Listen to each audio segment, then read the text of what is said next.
അപ്പം ശരി, എല്ലാവരോടും യാത്ര പറഞ്ഞ് ജാനയും ഇന്ദ്രനും കാറിൽ കയറി.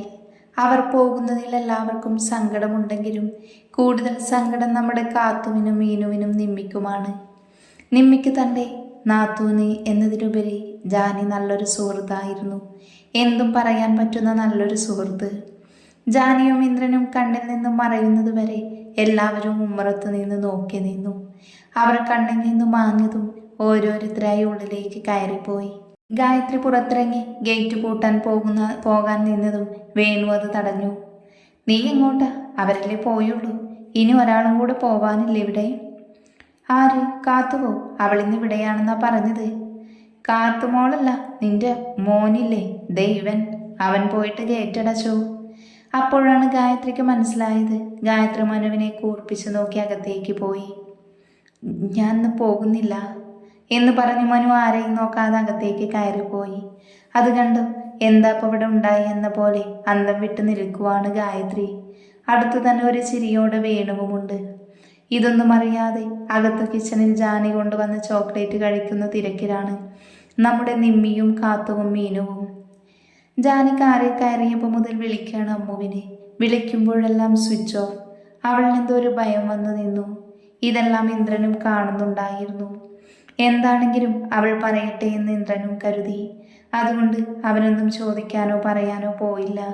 പെട്ടെന്നാണ് ഇന്ദ്രൻ്റെ ഫോൺ റിങ് ചെയ്തത്. ഉണ്ണിയാണല്ലോ. ഡിസ്പ്ലേയിലുള്ള പേര് നോക്കി ഇന്ദ്രൻ ജാനിയോട് പറഞ്ഞു. ജാനി കേട്ട പാതി ആ ഫോൺ വേഗം വാങ്ങി അറ്റൻഡ് ചെയ്തു. ഹലോ ഉണ്ണി, അമ്മു എവിടെ? അവൾ എത്ര നേരം കൊണ്ട് വിളിക്കുക ഞാൻ? ഫോൺ എടുത്ത പാടെ ജാനി ഉണ്ണിയോട് ചോദിച്ചു. അവൾ ചോദിക്കുന്നത് കേട്ട് അപ്പുറത്തു നിന്നും ഒരു ചിരിയാണ് കേട്ടത്. ആ ചിരിയുടെ ഉടമസ്ഥ അമ്മുവാണെന്ന് അറിഞ്ഞപ്പോഴാണ് ജാനിക്ക് സമാധാനമായത്. അവൾ ശ്വാസമൊന്ന് എടുത്തു വിട്ടു. നിർത്തുന്നുണ്ടോ നിന്റെ കൊലച്ചിരി? മനുഷ്യനെ ആദി പിടിപ്പിക്കാൻ നിന്റെ ഫോൺ എന്തിനാടി നിനക്ക്? ജാനി ചോദിച്ചതിനുള്ള മറുപടിയൊന്നും അപ്പുറത്തുനിന്നും ചിരി മാത്രമായിരുന്നു. അതും കൂടെ കേട്ടതും ജാനി മുഖം ഒന്നുകൂടെ വീർത്തു. പിന്നെ അവളൊന്നും മിണ്ടാൻ നിന്നില്ല. ആ സമയം അവളും അമ്മുവും മാത്രമേ ഉണ്ടായിരുന്നുള്ളൂ. സത്യം പറഞ്ഞ ദേവനെ അവൾ മറന്നു എന്ന് തന്നെ പറയാം. മേരി ജാൻ. ജാനിയുടെ ശബ്ദമൊന്നും കേൾക്കാഞ്ഞപ്പോൾ അപ്പുറന്നു അമ്മു കൊഞ്ചി കൊണ്ട് വിളിച്ചു. ജാനി വിളി കേട്ടില്ലെങ്കിലും അവളുടെ ചുണ്ടിൽ ചെറിയൊരു പുഞ്ചിരി വിരിഞ്ഞിരുന്നു. ഡി പെണ്ണെ, സോറി ഡി. പെട്ടെന്നുള്ള വരവായതുകൊണ്ട് ഫോൺ എടുത്തില്ല. ദിനു തിരിച്ചു പോകുമെന്ന് കരുതി അവനോട് നാളെ കോളേജിലേക്ക് വരുമ്പോൾ ഫോൺ എടുക്കാൻ പറഞ്ഞിരുന്നു. പക്ഷെ അവൻ പോയില്ല. അവൻ അമ്മയ്ക്ക് വിളിച്ചു പറഞ്ഞു ഫോൺ സ്വിച്ച് ഓഫ് ആക്കി വെക്കാൻ. അതാ കിട്ടാഞ്ഞത്. പിണങ്ങല്ല മുത്തേ. എനിക്ക് പിണക്കൊന്നുമില്ല. എന്നാ നിനക്ക് നേരത്തെ ഒന്ന് വിളിച്ച് പറഞ്ഞാലെന്താ? മുഖം കൂർപ്പിച്ച് പരിഭവം പറയുന്നവളെ അരികത്തിരിക്കുന്നവൻ അത്രമേൽ പ്രണയത്തോടെ നോക്കി. അതൊന്നും അറിയാതെ അമ്മുവുമായി നല്ല കത്തിവെപ്പിലാണ് ജാനി. എടി പെണ്ണെ, നീ നേരത്തെ വിളിച്ച തെറി കണ്ണേട്ടൻ കേട്ടിട്ടൊന്നും ഇല്ലല്ലോ അല്ലേ? പെട്ടെന്ന് അമ്മു ചോദിച്ചപ്പോഴാണ് നമ്മളെ ജാനി അതേ പറ്റിയും നമ്മളെ ഇന്ദ്രനെ പറ്റിയും ഓർത്തത്. അമ്മു, ഞാൻ പിന്നെ വിളിക്കാടി എന്നും പറഞ്ഞ് ഫോൺ കട്ടാക്കി ഇടം കണ്ണിട്ട് ജാനി ഇന്ദ്രനെ നോക്കി. അപ്പോഴാണ് ജാനി വേറൊന്നും കൂടെ ശ്രദ്ധിച്ചത്. വണ്ടി എവിടെയോ നിർത്തിയിട്ടിരിക്കുവാണ്. അവൻ അവളെ തന്നെ നോക്കി നിൽക്കുന്നുവാണ്. അവൾക്ക് വല്ലാത്ത ജാള്യത തോന്നി. അവൾ കണ്ണുകൾ ഇറുക്കെ പൂട്ടി. അത് കണ്ട ഇന്ദ്രൻ അവൻ്റെ ചിരിയെ പിടിച്ചു നിർത്താനായില്ല. അവൻ പൊട്ടി പൊട്ടി ചിരിച്ചുപോയി. സത്യം പറഞ്ഞ പെണ്ണിൻ്റെ വെപ്രാളവും ടെൻഷനും കണ്ടപ്പോൾ നമ്മുടെ ഇന്ദ്രനാകെ സംശയം തോന്നിയിരുന്നു. അവനാകെ പണ്ട് അച്ഛനുള്ളപ്പോൾ ഒരുപാട് ആഗ്രഹിച്ചതായിരുന്നു ഒരു IPS കാരനാവുക എന്നത്. ഇപ്പോഴും മനസ്സിലെവിടെയോ ഉള്ളത് കൊണ്ടായെന്തോ ചെക്കനിൽ എന്തൊക്കെയോ സംശയങ്ങൾ ഈ സമയം കൊണ്ടുവന്നിരുന്നു. പിന്നെ നമ്മളെ മനുവിൻ്റെയും നിമ്മിയുടെയും പ്രശ്നം എന്താണെന്ന് അറിയണം. ഇതിൽ വിശാലിൻ്റെ റോൾ എന്താണെന്നും അറിയണം.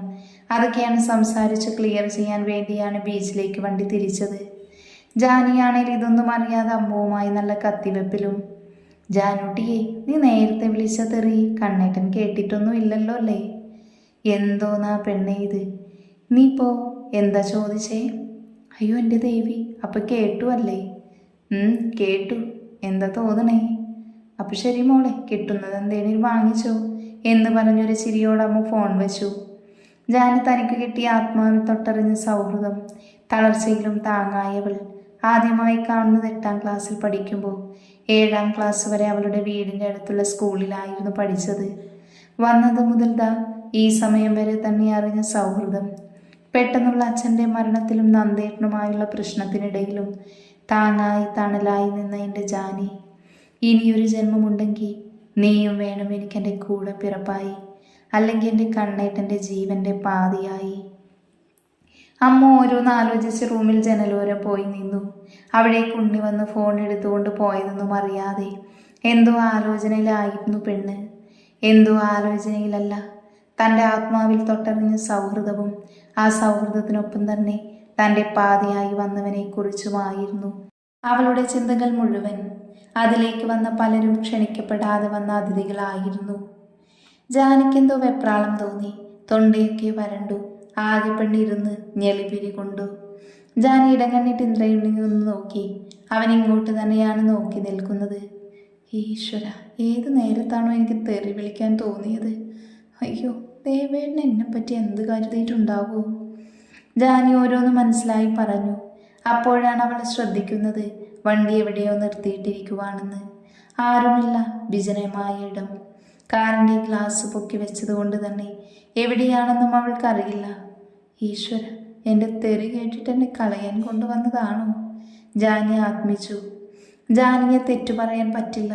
അമ്മാതിരി വെറൈറ്റി തെറികളല്ലേ അവളുടെ വായിൽ നിന്നും വന്നത്. അപ്പോൾ പിന്നെ ഇന്ദ്രൻ കൊണ്ട് കളഞ്ഞില്ലെങ്കിൽ അത്ഭുതമുള്ളൂ. ഇന്ദ്രൻ ജാനിയെ തന്നെ നോക്കിയിരുന്നു. പെണ്ണിൻ്റെ കളി കണ്ടിട്ട് ചിരി പൊട്ടുന്നുണ്ടായിരുന്നു. ചിരി കടിച്ചു പിടിച്ച് ഇന്ദ്രൻ ജാനിയെ തന്നെ നോക്കിയിരുന്നു. ഒരിളം റോസ് കളറുള്ള ഒരു ഷിഫോൺ സാരിയാണ് ജാനി ഇട്ടത്. അതിൻ്റെ ബ്ലൗസ് ഡാർക്ക് റോസുമാണ്.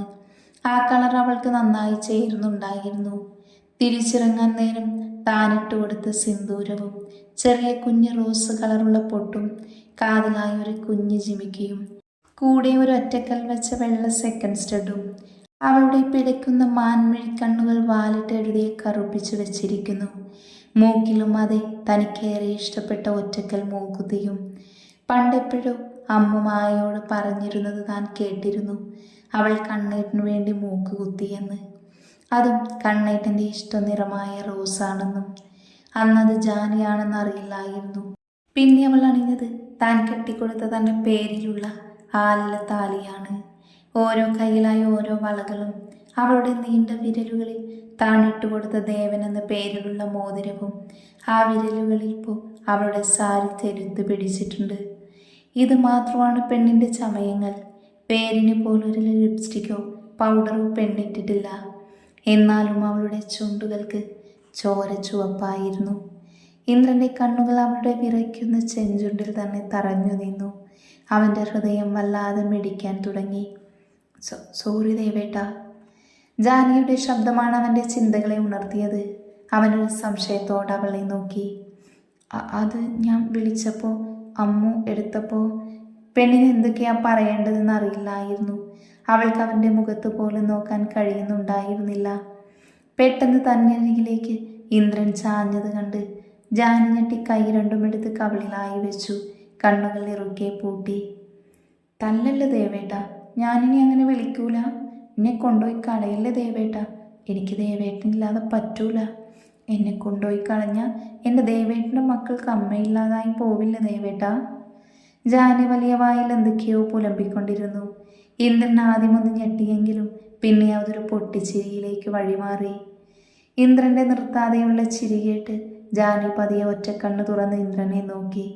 അതുകൂടെ കണ്ടതും ഇന്ദ്രൻ്റെ ചിരിയുടെ വോളിയം കൂടി. അയ്യോ, എനിക്കിനി വയ്യേ എന്നും പറഞ്ഞ് വയറും പൊത്തിപ്പിടിച്ചാണ് ഇന്ദ്രൻ ചിരിക്കുന്നത്. ഇങ്ങേരിപ്പം എന്തിനത്ര ചിരിക്കുന്നേ എന്നാലോചിച്ച് നഖം കടിച്ചിരിക്കുകയാണ് നമ്മുടെ ജാനുമ്മ. പിന്നെയാണ് പെണ്ണിന് ബോധം വന്നത്.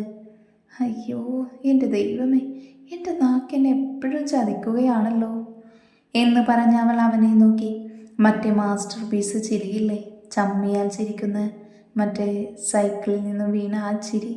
ഓ സോറി, അത് ചിരിയല്ലല്ലോ, ഇളി. ഇപ്പം കറക്റ്റായി. ആ മാസ്റ്റർ പീസ് ഇളി അവളങ്ങ് ഇളിച്ചു കൊടുത്തു. അത് പിന്നെ പെട്ടെന്ന് അവൾ എന്തൊക്കെയോ തപ്പിപ്പെറുക്കി പറഞ്ഞു. എന്നിട്ടും ഇന്ദ്രനെ ചിരി നിർത്താനുള്ള ഉദ്ദേശമൊന്നുമില്ലായിരുന്നു.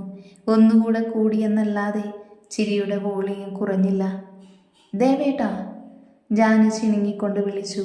ഇന്ദ്രൻ്റെ ചിരിക്കുന്ന മുഖത്തേക്ക് തന്നെ ജാനി നോക്കി നിന്നു. ചിരിക്കുമ്പോൾ ചെറുതാവുന്ന അവൻ്റെ പീലി നിറഞ്ഞ കുഞ്ഞിക്കണ്ണുകൾ കാണി അവൾക്ക് ആ കണ്ണുകളിൽ ചുംബിക്കാൻ തോന്നി. ചിരിച്ച് ചിരിച്ച് അവൻ്റെ വെളുത്ത മുഖമെല്ലാം ചുവന്നു തുറുത്തു. ചിരിക്കുമ്പോൾ അവൻ്റെ നിരയത്ത പല്ലുകൾ വരെ വല്ലാത്ത ഭംഗി തോന്നി അവൾക്ക്. ജാനിയുടെ ശബ്ദമൊന്നും കേൾക്കാഞ്ഞപ്പോഴാണ് ഇന്ദ്രൻ അവളെ നോക്കുന്നത്. കണ്ണെടുക്കാതെയുള്ള അവളുടെ നോട്ടം കണ്ട് ഇന്ദ്രൻ്റെ ചിരി പതിയെ നേർത്തു. അവൻ അവളുടെ കണ്ണിലേക്ക് നോക്കി തന്നെ സീറ്റ് ബെൽറ്റ് ഊരി അവളിലേക്ക് ചാഞ്ഞു. ജാനിയുടെ കണ്ണുകൾ അവൻ്റെ ഇന്ദ്രനീല കണ്ണുകളിൽ തന്നെ കുടുങ്ങിപ്പോയി. അവളുടെയും അവൻ്റെയും ശ്വാസോച്ഛ്വാസം മാത്രം ഉയർന്നു. അവരുടെ ഹൃദയമിടിപ്പുകൾ ഉയർന്നു കേട്ടു. അത്രയും നിശബ്ദത. ഇന്ദ്രൻ ചാഞ്ഞു വന്ന് അവളുടെ സീറ്റ് ബെൽറ്റ് ഊരി അവളെ കൊച്ചു കുഞ്ഞുങ്ങളെ പോലെടുത്ത് അവൻ്റെ മടിയിലിരുത്തി. അവളുടെ ചുണ്ടിൽ അവനായി പ്രണയത്തിൽ ചാലിച്ചൊരു പുഞ്ചിരി വിരിഞ്ഞു.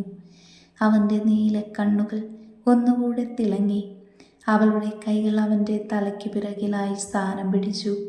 അവളുടെ നീണ്ട വിരലുകൾ അവൻ്റെ മുടിയിലായി പരതി. ഇന്ദ്രൻ്റെ കൈ അവളുടെ ഇടുപ്പിലായി അമർന്നു. മറുകൈ അവളുടെ കഴുത്തിനും പിറകിലായും അമർന്നു. രണ്ടുപേരുടെയും അകലം കുറഞ്ഞു. ജാനിയുടെ മാറിടം ഇന്ദ്രൻ്റെ നെഞ്ചിലമർന്നു. ഒരു ഏങ്ങലോടെ അവളുടെ കണ്ണുകൾ കൂമ്പിയടഞ്ഞു. ഇന്ദ്രനും വല്ലാത്തൊരവസ്ഥയിലായിരുന്നു. ജാനിയുടെ ഓരോ ശ്വാസോച്ഛ്വാസത്തിലും ഉയർന്നു താഴുന്ന അവളുടെ മാറിടം അവൻ്റെ നെഞ്ചിൽ തട്ടുമ്പോൾ അവനിൽ എന്തൊക്കെയോ മാറ്റങ്ങൾ രൂപപ്പെട്ടു.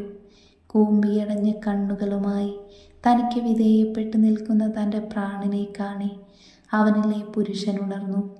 ഇന്ദ്രനിൽ നിന്നും ഒരനക്കവും കാണാഞ്ഞിട്ട് ജാനി പതിയെ കണ്ണു തുറന്നു. ആ നിമിഷം തന്നെ ഇന്ദ്രൻ അവളുടെ പിടയ്ക്കുന്ന കണ്ണുകളിൽ നോക്കി അവളുടെ ചുണ്ടിലേക്ക് ചേക്കേറി. പ്രണയത്തോടൊപ്പം തന്നെ അവനിൽ മറ്റെന്തൊക്കെയോ വികാരം വന്നു ചേർന്നത് ജാനി അറിഞ്ഞിരുന്നു. ജാനിയുടെ കണ്ണുകൾ അവൻ്റെ സ്നേഹലാളനത്താൽ കൂമ്പിയടഞ്ഞു. അത്രയും മൃദുലമാർന്ന ചുംബനം, വേദനയുടെ ഒരു ലാഞ്ചന പോലും ഇല്ലാതെ അവൻ അവളെ ചുംബിച്ചു. അവളുടെ ഓരോ ഇതളുകളും ഒരു പനിനീർ പുഷ്പത്തെ തലോടും പോലെ തഴുകി. അവൻ്റെ ചുംബന മാധുര്യത്താൽ അവൾക്കും തിരിച്ചു ചുംബിക്കാതിരിക്കാനായില്ല. രണ്ടുപേരുടെയും ശ്വാസത്തെ അവർ ഒന്നാക്കി. സാരിക്കിടയിലൂടെ കാണുന്ന അവളുടെ വയറിൽ അവൻ്റെ കൈകൾ തഴുകി. മറുകൈ അവളുടെ പുറത്തും കഴുത്തിലും തഴുകി. അവൻ അവളെ തൻ്റെ വിരലിനാൽ അവളുടെ പൊക്കിൽ ചുഴിയുടെ ആഴമളന്നു. ഒരേങ്ങലോടെ അവളൊന്ന് ഉയർന്നു പൊങ്ങി അവനിലേക്കൊന്നുകൂടെ അടുത്തു. അവളിൽ നിന്നും ഉയർന്ന ശബ്ദത്തെ പോലും അവൻ അവൻ്റേതാക്കിയിരുന്നു. ഇപ്പോൾ അവർക്കിടയിൽ ഒരു കാറ്റ് പോലും കടന്നു ചെല്ലില്ല. അത്രയും അടുത്തിരുന്നു അവർ. അവളുടെ മാറിടം അവൻ്റെ നെഞ്ചിൽ കിടന്നമർന്നു. അവൻ്റെ തള്ളവിരൽ അവളുടെ പൊക്കിൽ ചുഴിയുടെ വിശ്രമം കൊണ്ടു.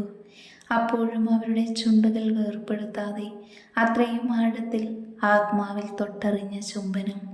അവിടെ അവർക്ക് ശ്വാസ തടസ്സമോ മറ്റു ബുദ്ധിമുട്ടുകളോ ഒന്നും തന്നെ ഇല്ലായിരുന്നു. വീണ്ടും ജാനിയിലേക്ക് ഇറങ്ങിച്ചെല്ലാൻ അവൻ വെമ്പല് കൊണ്ടു. ജാനിയും അതെ, അവനിലേക്ക് എത്ര അമർന്നിട്ടും മതി വരാതെ അവനിലേക്ക് തന്നെ അടുത്തു. ദീർഘനേരത്തെ ചുംബനത്തിനൊടുവിൽ അവരകലാൻ മനസ്സില്ലാതെ അകന്നു.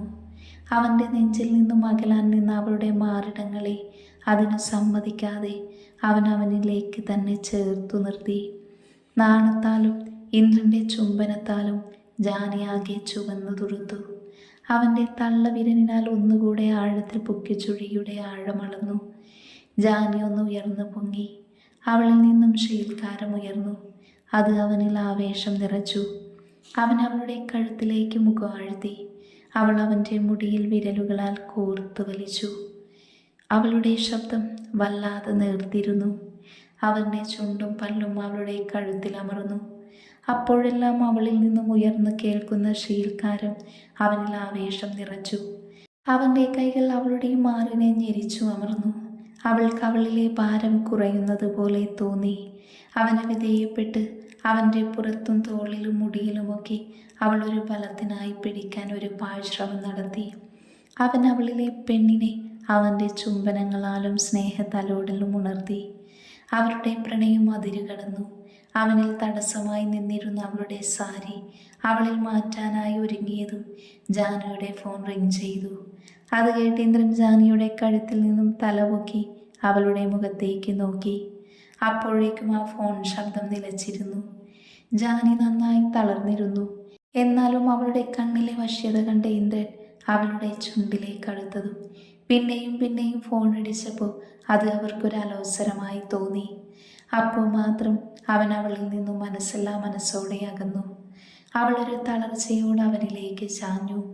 ആ സമയം അവരു രണ്ടുപേരുടെയും ചുണ്ടിൽ ഒരു പുഞ്ചിരി സ്ഥാനം പിടിച്ചിരുന്നു.